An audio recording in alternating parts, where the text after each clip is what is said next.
es la última clase de esta semana, que va a ser de alguna manera integradora con todos los temas anteriores. Sí, espero que nos puedan acompañar todos hasta el final, que no vamos a extendernos mucho por suerte. A ver, el retroperitoneo, a los objetivos de hoy. ¿Sí? Bien, entonces vamos a hablar de retroperitoneo, mencionemos un poco de peritoneo. El peritoneo, por definición, va a ser una capa cerosa que va a ir cubriendo el contenido que van a ser las vísceras abdominales, ¿no? Sin embargo, este peritoneo, al reflejarse por los pilares diafragmáticos, también tiene una porción torácica.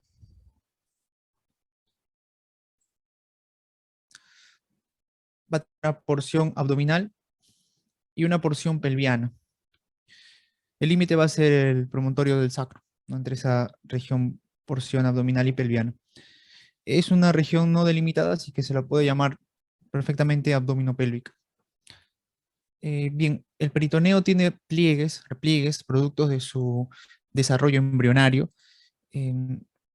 Esta característica es vista en el proceso de rotación de los órganos que se desarrollan en la línea media, como son el estómago, como son el colon ascendente. O si queremos hacer una generalización de cómo funciona esto, nos hace falta definir estos conceptos, ¿no?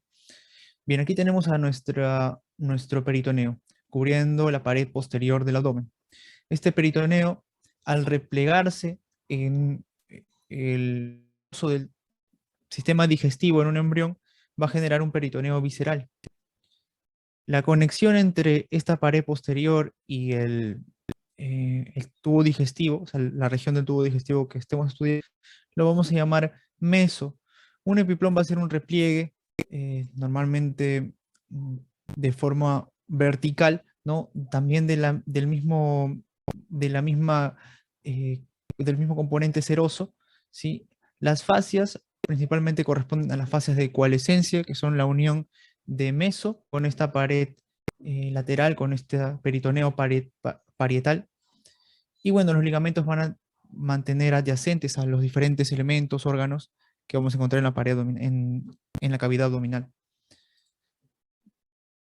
Cuando nosotros vemos que se desarrolla un órgano, en este caso, imaginemos que sea el colon, ¿no?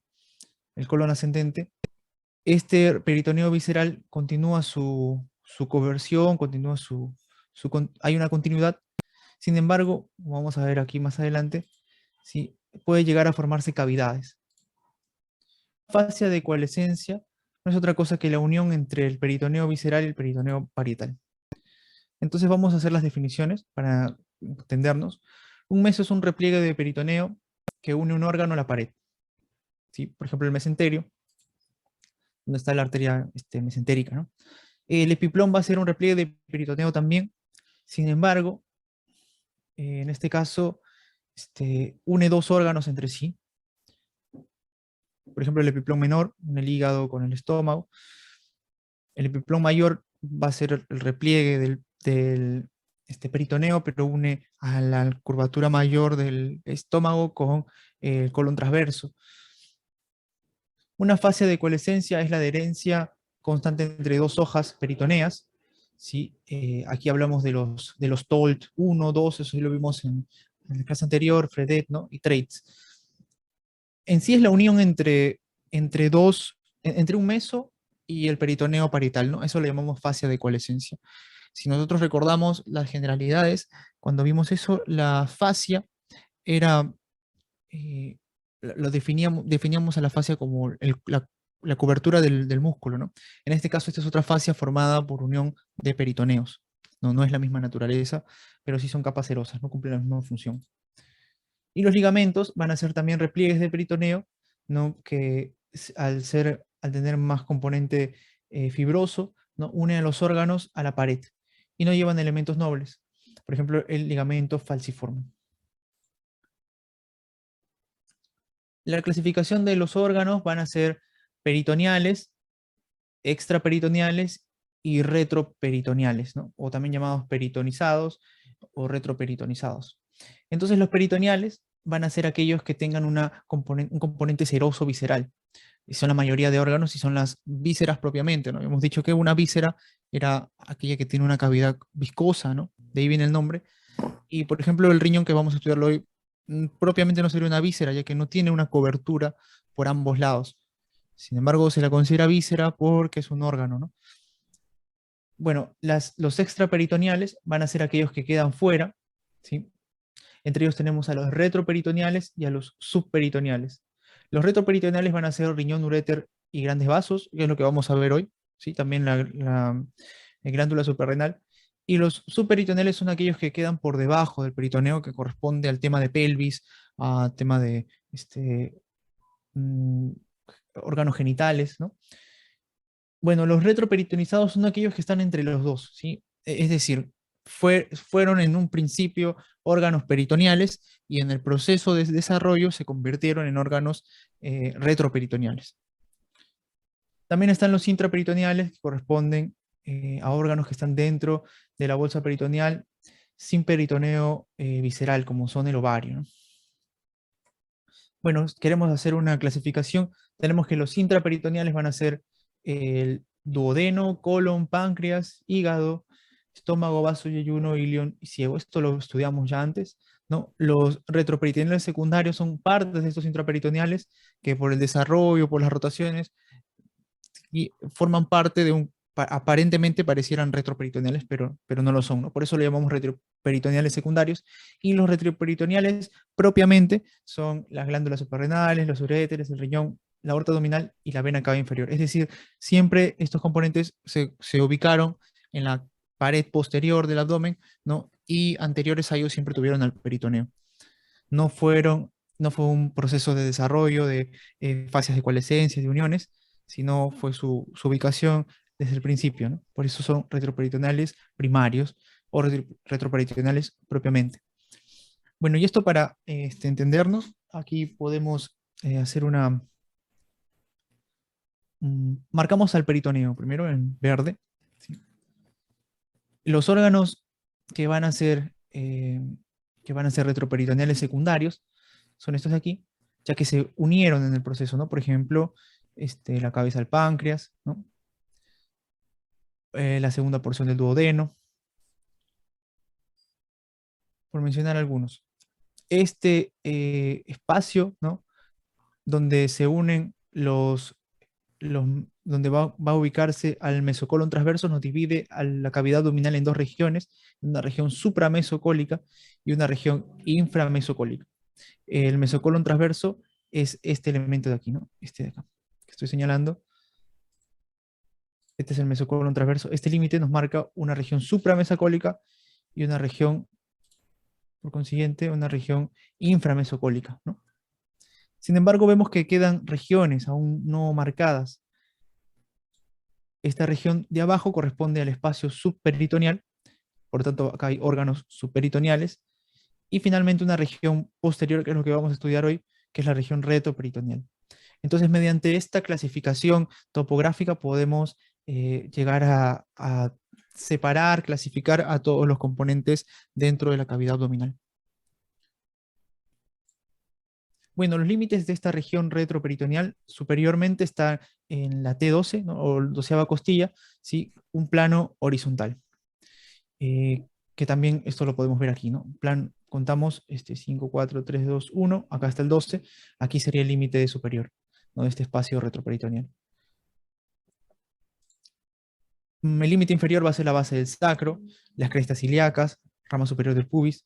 Un límite lateral lo vamos a encontrar entre el músculo erector de la columna y los tres músculos de la pared anterolateral del abdomen. Una línea medial en la columna lumbar del sacro. Un límite anterior en el peritoneo parietal posterior. Y el límite posterior en la fascia transversalis, ¿no? Que es una fascia que está anterior al músculo transversal, el músculo cuadrado lumbar y el músculo psoas mayor. Bien, entonces tenemos una cavidad limitada por elementos musculares, también óseos, ¿no? Y principalmente el peritoneo. Entre ese peritoneo y esos componentes musculoesqueléticos vamos a encontrar órganos como son el riñón, la glándula suprarrenal, vasos importantes como es la cava y la aorta abdominal, y también grasa, ¿sí? Grasa y componentes linfáticos y nerviosos. Vamos a ir viendo uno por uno en lo que resta de esta charla.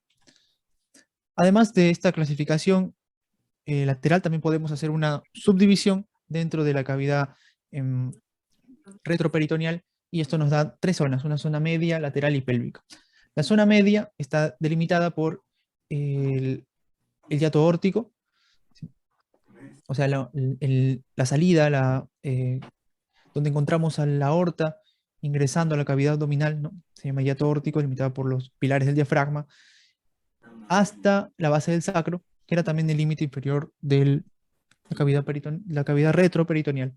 Una zona lateral que delimita del diafragma y las crestas ilíacas, como podemos ver es esta zona de aquí lateral, esto morado y rojo, y una zona pélvica, ¿sí? Del promontorio a la abertura inferior de la pelvis. Y vamos a encontrar a las raíces del plexo lumbar, el plexo sacro. Bueno, aquí quiero hacer una comparación, esto para darle un ejemplo, ¿no? Una especie de comparación. No, no nos quedemos con el ejemplo, por favor, simplemente es una recreación mental. Imaginemos que somos geógrafos, ¿sí? Y que vamos a estudiar a la Tierra y encontramos que, así como hay relieves, como está el Monte Everest, el pico más alto, ¿verdad? También encontramos puntos profundos, fosas. Y una de las fosas principales es la fosa de las Marianas. Bueno, en esta imagen nos ubica la fosa de las Marianas, que como sabemos es un punto bastante inferior. Y la forma de estudiar esto es mediante radares, ¿no? Esta misma idea, llevémosla al humano, llevémosla a la pared abdominal y entendamos esta imagen, ¿no? En las partes inferiores vamos a encontrar los puntos más inferiores, los puntos más profundos. Eso quiere decir que ahí va a encontrarse el líquido peritoneal, ¿no? Pero a ver, vamos a ir por partes aquí. Em, se, se quedó sin animar, pero primero tenía que aparecer, listo, primero tiene que aparecer así, ¿no? Eso, corresponden a la misma imagen, pero yo quiero que vean aquí los diferentes elementos, ¿no? Vamos a encontrar al peritoneo, que es esta capa, ¿ven? Esta como especie de tela, ¿sí? Que cubre a esta pared abdominal posterior, ¿no? Hay zonas que corresponden a los órganos, ¿sí? A los órganos retroperitoneales secundarios, como por ejemplo el hígado. Aquí está la zona para el hígado.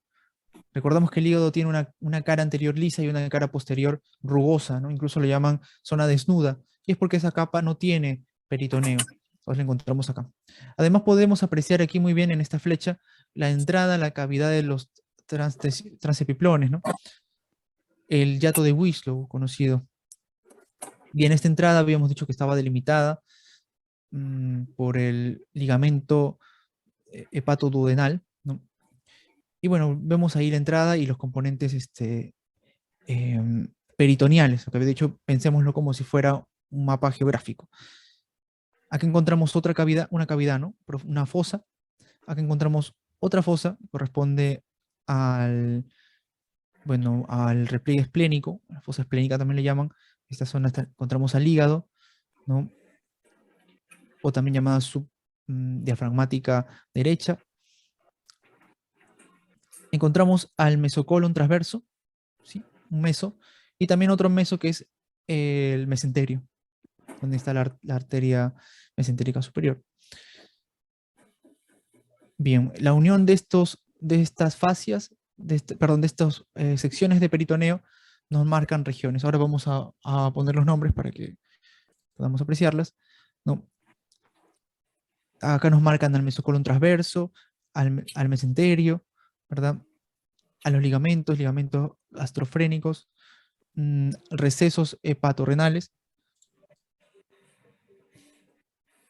Y bueno, esto corresponde al peritoneo. Nosotros vamos a estudiar lo que está detrás, así que vamos a ingresar a esta región. Primero veamos el riñón.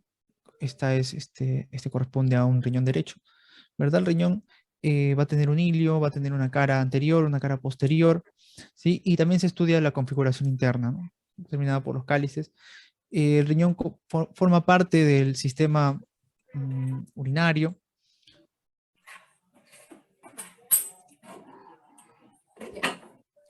y además presenta dos extremidades. Bueno, viene del griego nefros, que deriva de, bueno, renal, nefrítico, ¿no? Son las mismas raíces. Son órganos en forma de frijol, están cubiertos por una capa fibromuscular delgada, el tamaño es de 6 centímetros a 11, ¿no? Y la ubicación, que es muy importante, reconocer que el riñón derecho se encuentra inferior con respecto al riñón izquierdo, ¿no? Esto por la posición que ocupa el hígado, ¿no? En el feto. Bueno, su localización está por debajo de T12 y el riñón izquierdo por encima de la vértebra T12. Lo podemos ubicar ahí. Pesan en promedio 125 gramos, ¿no? Más en el hombre que en la mujer.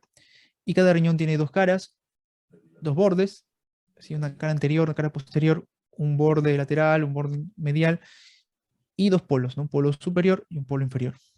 Ya que tiene forma de frijol, eh, recibe este nombre.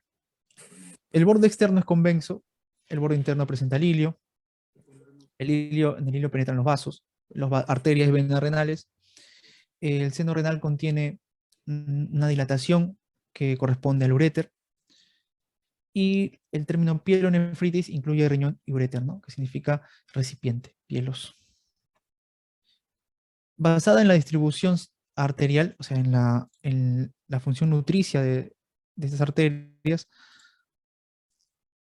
es que vamos a encontrar sus segmentos. Aquí encontramos las arterias, la arteria renal, ¿no? Va a dirigirse lateralmente a los cálices, ¿no? Entre los pilares, y esto nos va a permitir clasificar al riñón en segmentos, ¿no? Esto también para efectos de estudio, ¿no? Hay un segmento superior, un segmento anterior-superior, un segmento anterior-inferior y uno inferior. Después un segmento superior, posterior e inferior en la cara posterior.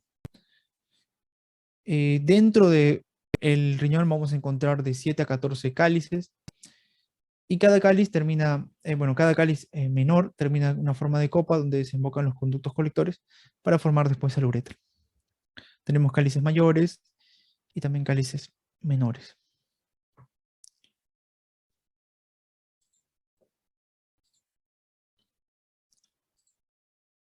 Bien, con respecto a la anatomía, nosotros podemos, al abrir un riñón, diferenciar dos zonas, una zona cortical o la corteza propiamente, y una zona medular. La zona de la corteza presenta los corpúsculos renales y parte de los túbulos secretores, es decir, la porción inicial. Y en la médula encontramos a las famosas pirámides de Malpighi o pirámides renales, y las papilas o vértices, ¿no? Donde vamos a encontrar los cálices menores, que en conjunto forman el cálice mayor, que son tres, y después drenan al uréter, ¿no?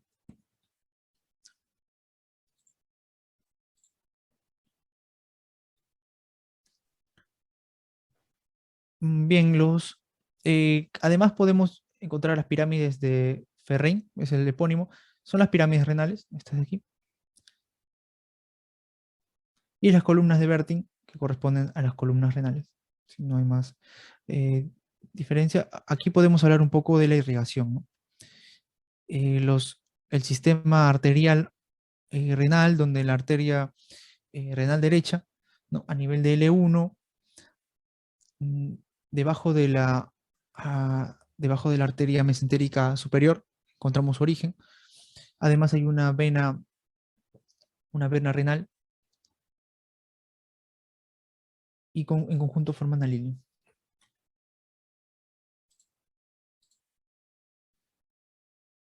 El ilio es la entrada al riñón.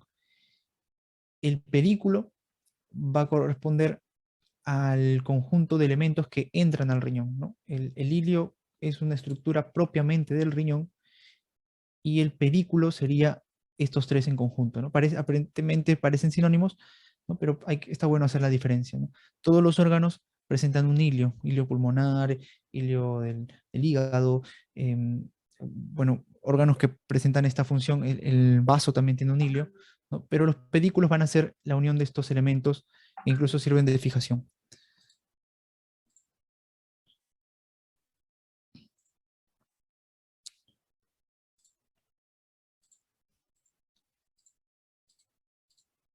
Bueno, las variaciones que nosotros presentamos en la entrada de estos elementos vasculares son bastantes. Acá tenemos la arteria renal, ¿no? Sin embargo, esta arteria renal, como les estoy adelantando, puede presentar más ramas, ¿no?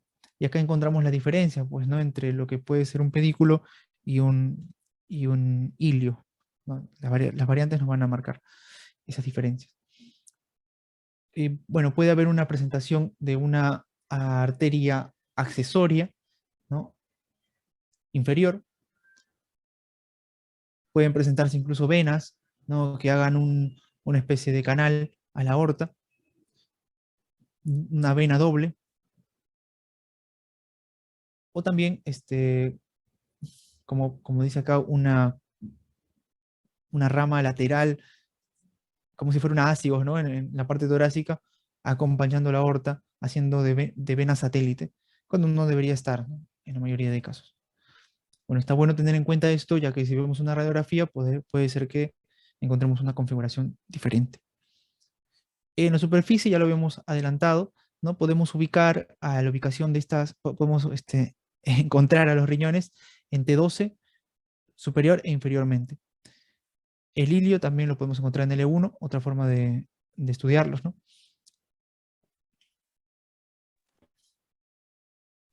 Y sus límites van a ser entre L1 y L5. El riñón derecho desciende más que el izquierdo y a veces se puede palpar su polo inferior. La altura de los riñones varía con la respiración, ¿no? Y los cambios de postura. Las relaciones con los riñones van a estar dadas también por los órganos adyacentes y por el peritoneo que los recubre, ¿no? Recordemos que son órganos retroperitoneales, así que van a estar recubiertos por una capa serosa. El riñón derecho está relacionado con el hígado, la segunda porción del duodeno y el colon ascendente o flexura cólica. Y también el yeyuno. El riñón izquierdo con el estómago, páncreas, colon descendente, intestino delgado, vaso y a veces produce una depresión en el borde externo, es decir, una depresión causada por una esplenomegalia, ¿no? Puede llegar a alterar la vista externa del riñón. Las relaciones anatómicas de los riñones van a estar dadas por costillas. ¿Sí? Habíamos dicho la costilla 12, la L1, y también marcan regiones en el riñón. Esto es puramente para su topografía, ¿no? O para posibles traumatismos, si hay un daño en las vértebras, ¿no? También puede alterar a los órganos internos. El órgano más lábil que encontramos es el vaso, ¿no? Normalmente cuando hay una fractura de costilla también puede haber una rotura de vaso y bueno, difícilmente hay una rotura del riñón.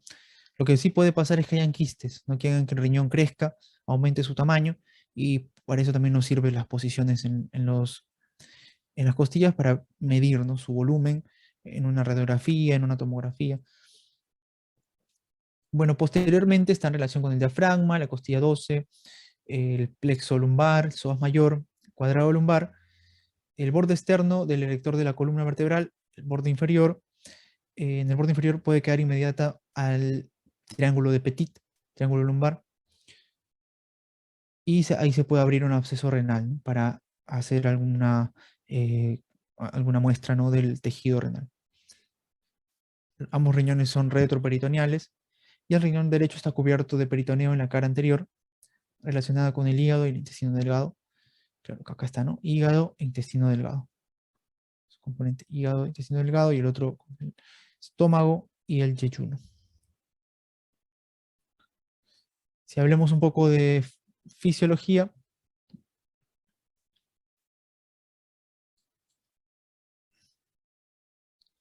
aquí las funciones del riñón son mantenimiento del equilibrio ácido-base, mantenimiento del equilibrio del agua, equilibrio de electrolitos, eliminación de toxinas, controlan la presión arterial, además producen la eritropoyetina, ¿no? Importante eso. La presión arterial por el mecanismo eh, de comunicación, ¿no? que existe entre la cantidad de volumen que se elimina y la cantidad de volumen que queda en la sangre. Y hay un metabolismo de la vitamina D también. Y podemos encontrar variaciones en el proceso urinario que también van a estar relacionados con eh, síndromes nefríticos o nefróticos. Esto corresponde a semiología, pero los términos son importantes, ¿no? Para el uso médico cotidiano: anuria, poliguria, nicturia, polaquiuria, disuria, hematuria y oliguria.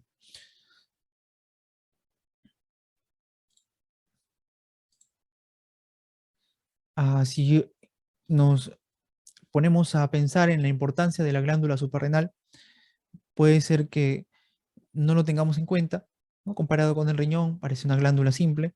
Sin embargo, la glándula suprarrenal es muy relevante para el organismo.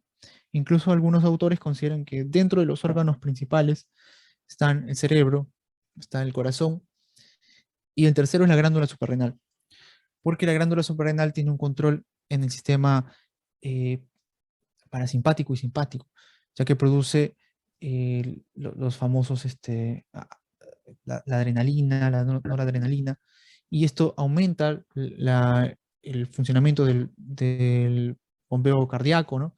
Si no tuviéramos eso, el corazón para y morimos inmediatamente. Esto puede ser reemplazado por un tiempo, ¿no? Por otros mecanismos, pero si tuviéramos una extracción de las glándulas renales y se vieran dañadas, la muerte sería muy rápida, ¿no? Así que es un órgano no tan considerado, al parecer no tan importante, pero en lo que respecta a la vida, ¿no? Puede ser incluso más importante que el riñón, ya que nosotros podemos vivir sin un riñón, incluso podemos vivir sin los dos riñones, ¿no? Haríamos diálisis cada cierto tiempo, este, 2 veces por mes, lo podríamos hacer, ¿no? Pero sin glándulas suprarrenales no podemos vivir, y así, comparado con los demás órganos, muy importante la glándula suprarrenal.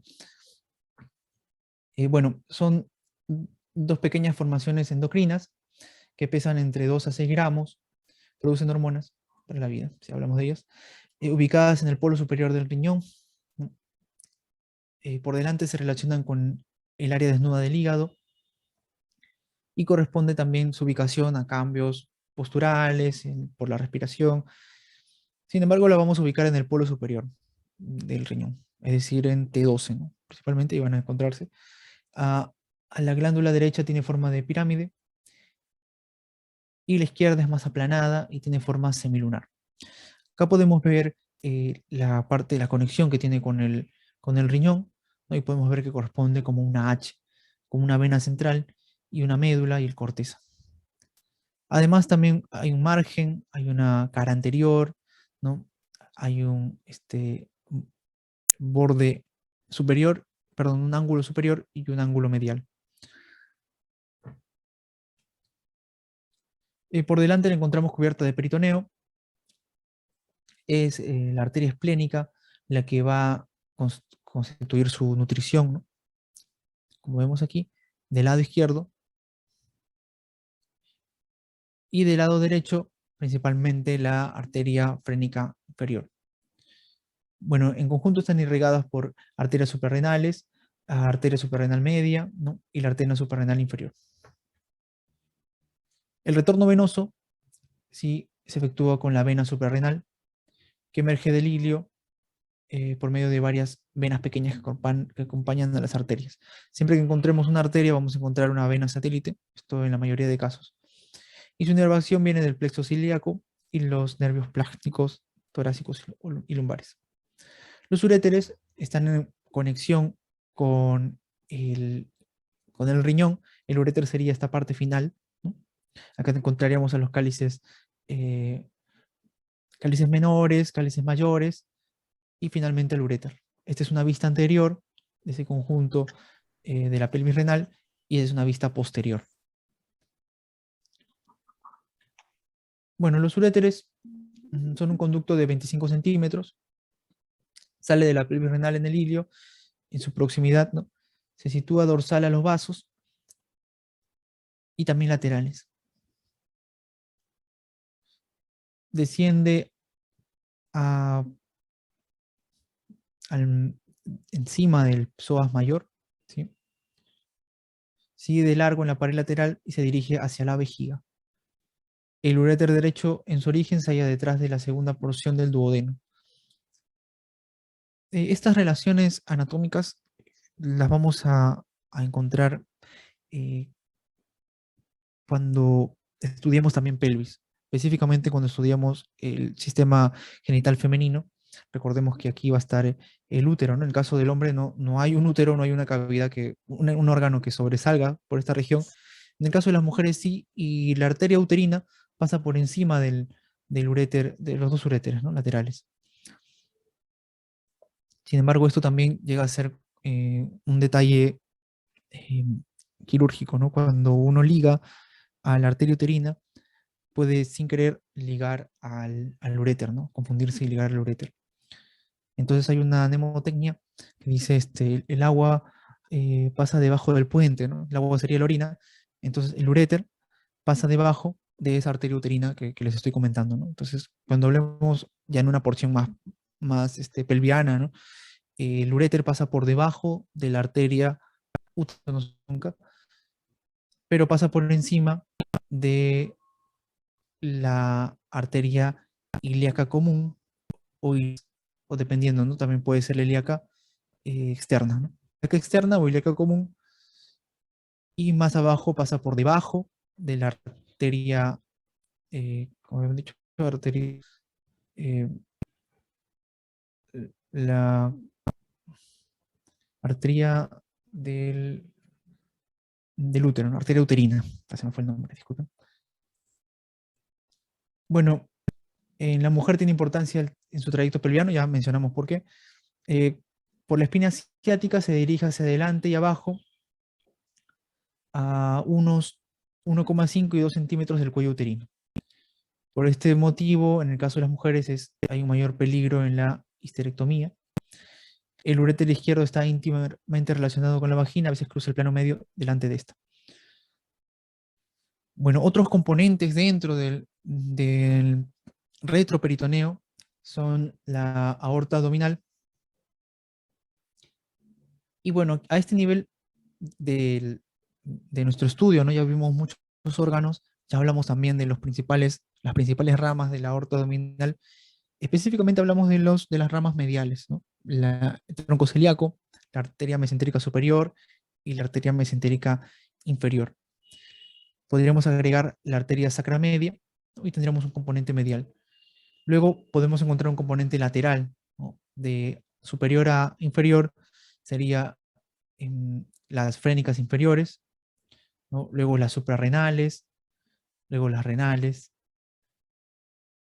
las ramas gonadales, ¿no? Pueden ser testiculares, ováricas. Después hay otros componentes que son más segmentarios, ¿no? Que corresponden a los elementos de, de los somitas, ¿no? En primera etapa fetal, pero que luego forman componentes muy similares que se dividen en segmentos al margen de la columna vertebral y que van a llevar el nombre de las vértebras, ¿no? Que están adyacentes, así que son las ramas L1, L2, L3, L4. En conjunto son ramas arterias lumbares. ¿No? Y después las ilíacas primitivas o ilíacas comunes, que van a subdividirse en ilíaca externa e interna, ¿no? Pero ya esto ya no es aorta abdominal. Bueno, ahí estaríamos dando todas las divisiones. Esta aorta es la principal eh, componente vascular que va a nutrir a todo el abdomen.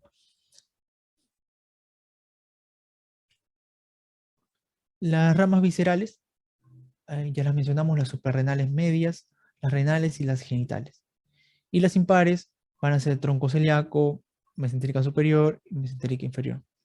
Antes vimos las ramas parietales, ¿no? Es decir, componentes mm, a elementos musculares, ¿no?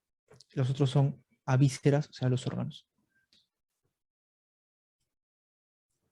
Bueno, en conjunto las observamos en la pared posterior del abdomen, ¿sí? Como vemos, continúan como arterias ilíacas comunes.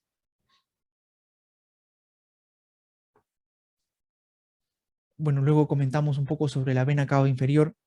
Este es un tronco venoso, grueso, sin válvulas, ya que no hace falta, ¿no? Su, habíamos mencionado de la presión que había en el sistema de la vena porta, ¿no? La vena cava inferior también va a tener una presión alta, ya que es el conducto colector final, ¿no? Hacia el corazón. Así que por eso no presenta válvulas. Está formada por la unión de dos venas ilíacas, asciende a la derecha de la aorta y atraviesa el centro tendinoso del diafragma y desemboca en la aurícula derecha. Las tributarias, así como estudiamos antes las ramas, acaban a ser tributarias, son las ilíacas primitivas, las principales, ¿no? Después las genitales, las renales, las suprarrenales, frénicas inferiores, lumbares y suprahepáticas. Entonces, si nosotros nos aprendemos estas, las ramas, perdón, las tributarias de las venas son exactamente las mismas, ¿no? Genitales, renales, suprarrenales, frénicas y lumbares, con la excepción de que nosotros vamos a tener una genital derecha, ¿sí? Que va a drenar en la vena cava. Sin embargo, la genital izquierda no drena en la vena cava, sino drena en la vena renal. ¿Sí? Acá vemos vena genital izquierda drenando en la vena renal izquierda, no en la vena cava.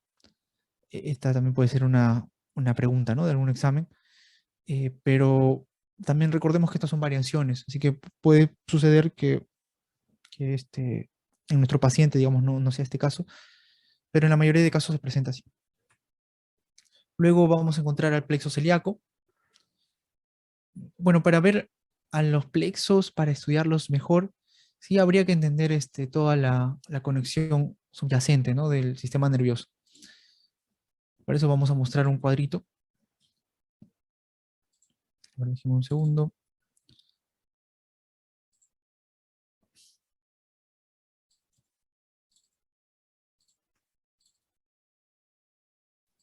Bueno, espero que este funcione bien.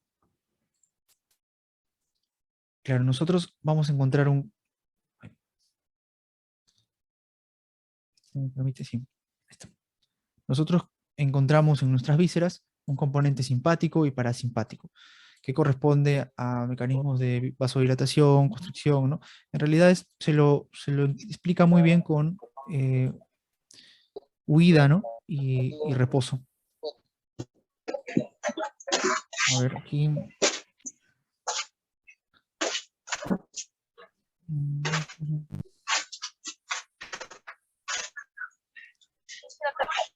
una última pregunta me han hecho llegar es de los ¿Pueden medicamentos que cerrar el hablan audio para poder continuar? por plasmos. Bueno, continuamos con esto. ¿Dónde encontramos a nuestro plexo celíaco? ¿No? Aquí dentro de nuestro plexo solar. Entonces vemos que estos plexos solares y plexos viscerales en sí, van a ir a toda la cavidad abdominal, acá tenemos el diafragma, eh, tienen un origen principalmente del nervio vago, ¿no? 10 llega, tiene muchas terminaciones, también da el laringio recurrente, pero el que continúa, ¿no? Va hacia el diafragma y tiene un relevo en los ganglios celíacos. En conjunto son, como es muy difícil determinar dónde se ubica cada uno, normalmente se los nombra como que están escalonados a los componentes arteriales, pero resulta muy difícil su ubicación, así que se los llama todos plexos, ¿no? No podemos seguir su recorrido, sino decir hay un plexo ahí. Así que de este plexo solar, en conjunto, ¿no? Van a haber ganglios, ganglio celíaco derecho e izquierdo, un ganglio mesentérico superior que acompaña al mesenterio, ¿no? Al meso, junto con la arteria mesentérica superior, pero además hay plexos, ¿no? Que van a ir hacia los diferentes componentes eh, esplácnicos o las vísceras propiamente.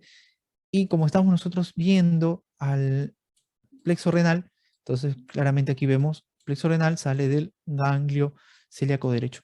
Entonces, cuando nosotros tengamos que explicar, ¿no?, cómo se origina la vía nerviosa, entonces hablamos del nervio vago, ¿no?, en realidad un componente parasimpático del nervio vago, en su origen en el núcleo dorsal del vago, el núcleo dorsal del vago lo encontramos en,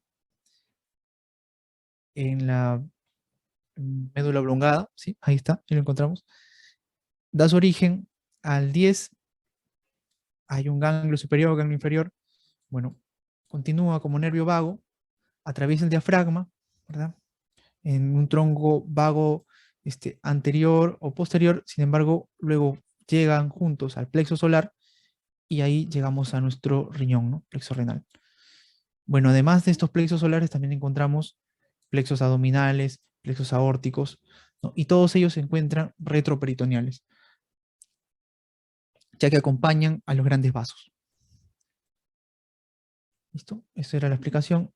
Ah, bueno, además hay un componente simpático, ¿no? Pero este simpático ya responde a niveles segmentarios, milómeros propiamente, ¿no?, que van a salir a niveles superiores, inferiores de cada una de las vértebras, que, bueno, son ganglios lumbares y también tienen su conexión con estos ganglios de los diferentes órganos. Sí, ahí está. Vamos a utilizar este cuadrito más adelante también en diferentes temas. Bueno, el plexo celíaco solar ya lo ubicamos, ¿no? Hay uno, ganglio celiático, ganglio celíaco derecho, izquierdo, vienen de un tronco vagal posterior, ¿sí? Aquí está el tronco, el ganglio mesentérico superior, ¿no?, como podemos ver. Bueno, se sitúan por delante y a los lados de la aorta, a nivel del origen del tronco celíaco. Comprende al nervio vago derecho, los nervios esplácnicos, dos ganglios semilunares, ganglios mesentéricos y superiores, ganglios aórtico-renales y fibras comunicantes interganglionares. Todo esto es lo que encontramos en el retroperitoneo, componentes nerviosos, ¿no?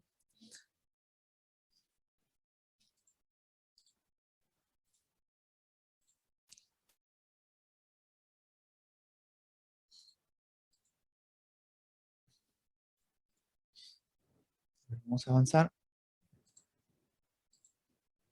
Ya otro dibujo esquemático, ¿no? Acá vemos a los nervios vagos, ¿no?, anterior y posterior, su ubicación del plexo solar alrededor del nervio, perdón, del tronco celíaco y los demás elementos ganglionares, ¿no?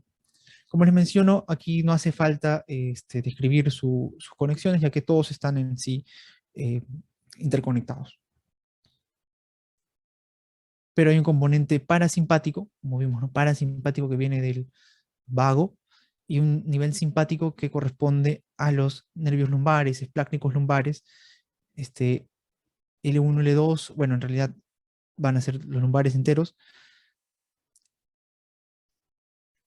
y son los que les dan la inervación, pues, parasimpática o simpática a los órganos. Y concluimos con los vasos linfáticos. Ellos drenan también alrededor de los grandes vasos. Sin embargo, aquí encontramos un elemento importante, que es el conducto torácico, y antes del conducto torácico, la cisterna del quilo. Ellos los ubicamos en T12, bueno, D12 acá lo han puesto.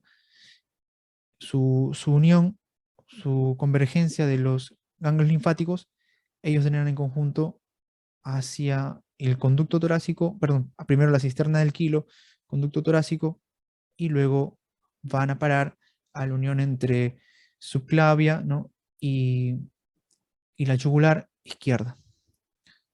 A ver, también llamado ángulo de Pirigov o yúgulo subclavio izquierdo.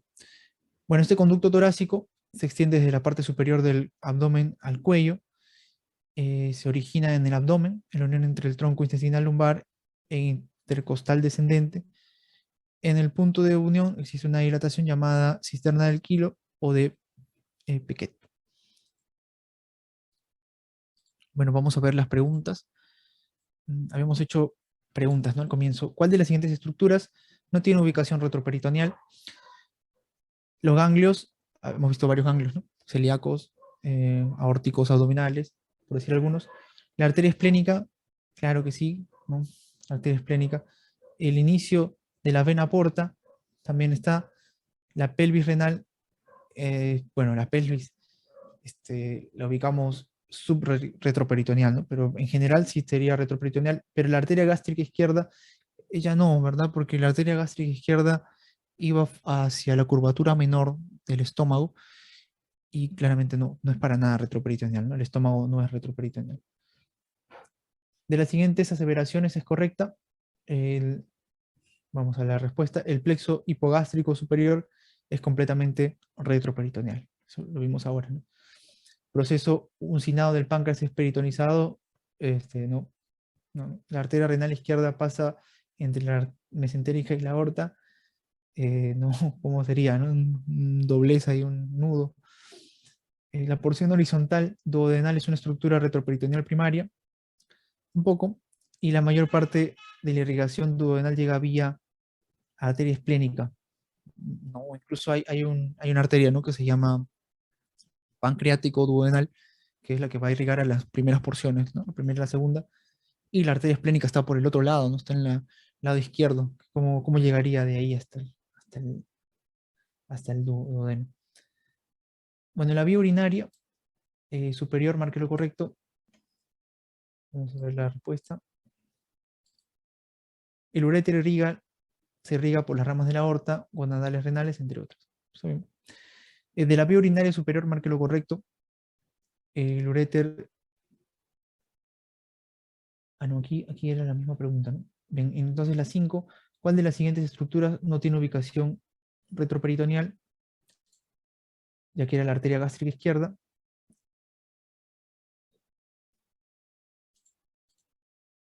Ya no eran preguntas repetidas, creo que les mandé preguntas repetidas, disculpen. Bueno, con esto concluimos la clase del día de hoy. Si tienen alguna pregunta, yo estaría encantado en leerles, responderles.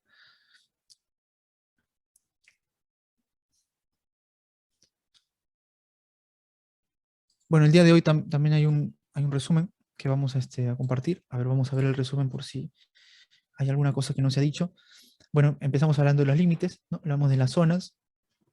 Las fases de coalescencia no lo puse en la diapositiva porque ya lo vimos antes, ¿no? Pero estas fases también corresponden a repliegues de peritoneo, ¿no? Las fases de coalescencia son uniones en el paciente, bueno, en la persona viva. Estas fases, estos espacios, no existen, ¿no? Son espacios virtuales completamente adheridos, pero para efectos quirúrgicos o una eh, infección pueden llegar a despegarse, ¿no? Porque son componentes de fascia que han ido adhiriéndose. En cambio, por ejemplo, el hígado, una región que es una parte desnuda, ¿no? En cambio, esa parte es fibrótica con respecto a la pared abdominal, así que eso sí sería muy complicado de sacar. En cambio, cuando es fascia, ¿no? Se puede despegar más sencillo. Y bueno, tenemos ahí los números, ¿no? TOL 1, TOL 2, TOL 3, de Trace y de Fred. Cuando hablamos de riñón, hablamos de la configuración externa, el pedículo, ¿no? Las arterias y venas, los linfáticos, bueno, el uréter, aproximadamente 30 centímetros, glándulas suprarrenales, hablamos de lo importante que son, ¿no? A veces se las considera como accesorias, pero si no estuvieran, directamente fallecemos. Y el plexo celíaco, 3 ganglios de cada lado, ganglios celíacos, ganglios mesentéricos superiores y ganglios aórtico-renales. Bueno, además de un glosario. Y, y bueno, con esto sería todo y también concluimos, además de esta clase, em, la semana, ¿no? En la que yo los estoy acompañando. Esta clase forma parte de un proyecto que tiene de nombre Hermano Mayor. Incluye todos los temas de anatomía, me parece, ¿no? Pero en esta semana yo, digamos que aquí marca mi participación, ¿no? Yo luego continúa otro expositor, entonces yo me despido de todos ustedes y antes de que termine la charla me gustaría saber si pueden prender sus cámaras, ¿no? Para conocerlos un poco, para tener un recuerdo. mm, les agradecería mucho si pudieran hacer eso. Este, em, ¿Qué tal? ¿Cómo están? Gracias, chicos, los que están prendiendo su cámara.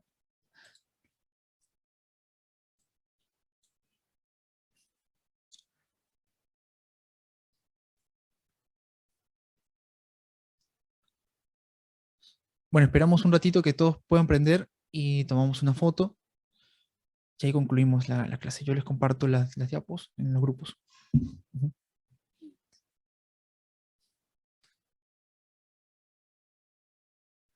A ver, chicos, ¿ya estamos todos? ¿Alguien falta? Escríbame ahí si alguien está probando su cámara, prendiéndola. Bueno, los que no puedan prender pueden poner un emoticón, ahí queda más colorida la fotito, ¿no? Bueno, chicos, va la foto ya. 3, 2, 1.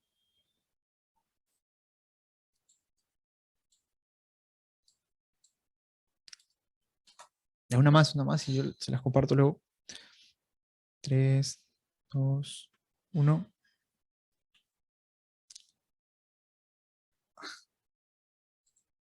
Y una tercera, por favor, no se aburran conmigo. Ya me han aguantado como una semana. Pueden aguantar un minuto más. A ver, 3, 2, 1.